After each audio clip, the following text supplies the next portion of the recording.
The spread of the coronavirus in the European Union challenges our health systems. We need to protect our health workers who are in the first line of defense against the virus. We must safeguard them with protective equipment, masks, gloves, protective garments, etc.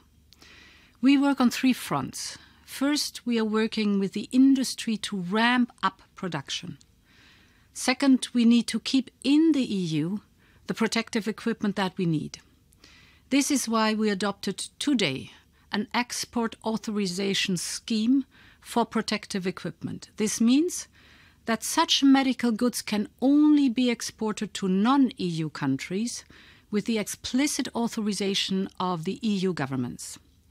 This is the right thing to do because we need that equipment for our healthcare systems. Third, we need to share that equipment in the European Union.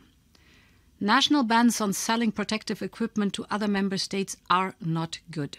We need to help each other. No country can produce on its own what it needs. Today it is Italy that rapidly needs large quantities of medical goods, but in a few weeks other countries will need it too. By producing more, keeping it in the European Union and sharing with each other, we can protect our health workers, patients, and contain the spread of the virus. This is why I propose this European solution today. Also, we need to keep goods flowing across Europe without obstacles. Just imagine, as we increase production of medical equipment, factories cannot get the components they need in time. Thousands of bus and truck drivers are stranded at internal borders on parking lots, creating more health risks and disrupting our supply chains. If we do not take action now, shops will start facing difficulties in refilling their stocks of certain products coming from elsewhere in the single market. In this moment of crisis, it is of utmost importance to keep our internal market going.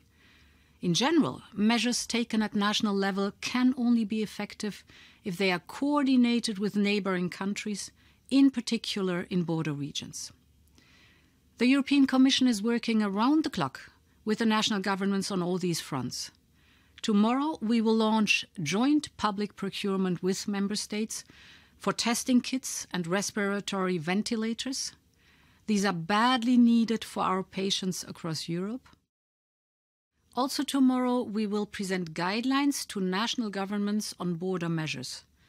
Protecting people's health should not block goods and essential stuff from reaching patients, health systems, factories and shops. We will be successful if we work together and rapidly on a coordinated response. The challenge we face requires it.